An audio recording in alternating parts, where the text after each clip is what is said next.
สวัสดีครับยินดีต้อนรับสู่คอร์ส Bootstrap 3 for Beginner to Professional นะครับในส่วนนี้เป็นการติดตั้งเครื่องมือตัวที่3ก็คือ Google Chrome Canary นะครับเป็น Developer Web Browser นะครับก็คือเป็นเว็บเบราว์เซอร์สำหรับนักพัฒนานะครับเนื่องด้วยความสามารถเฉพาะตัวที่แตกต่างจากเว็บเบราว์เซอร์ธรรมดานะครับทำให้การพัฒนาเว็บไซต์นั้นมีประสิทธิภาพยิ่งขึ้นฟีเจอร์หลักๆของตัว Chrome Canary ก็คือเป็นมี Responsive Web View นะครับทำให้เราสามารถดูหน้าเว็บเราจากขนาดหน้าจอตาม device ต่างๆได้นะครับในส่วนของการดาวน์โหลดก็คือเข้าไปที่เว็บไซต์นี้นะครับหรือว่าจะเซิร์ชจากกูเกิลพิมพ์คำว่า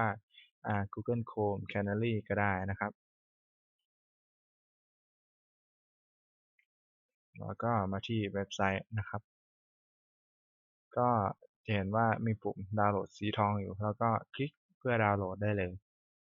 ครับหลังจากที่ดาวน์โหลดแล้วเราก็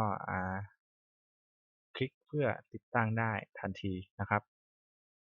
หลังจากติดตั้งเสร็จเราก็จะได้ตัว Google Chrome แบบนี้มาอ่า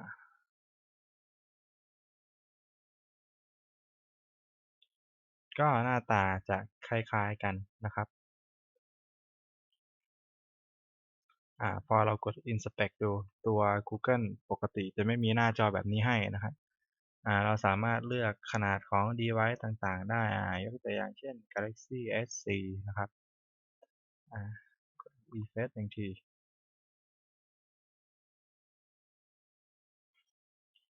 หรือว่าเลือกรูปแบบของเน็ตเวิร์กได้นะครับเพื่อทดสอบความเร็วในการโหลดหน้าเว็บของเรานะครับอ่าก็นี่เป็นความสามารถคร่าวๆของตัว Chrome Canary นะครับที่เราจะใช้ในการออกแบบresponsive เว็บไซต์กันนะครับในขั้นตอนการติดตั้งและใช้งานตัว Chrome Canary ก็มีเพียงเท่านี้ครับสวัสดีครับ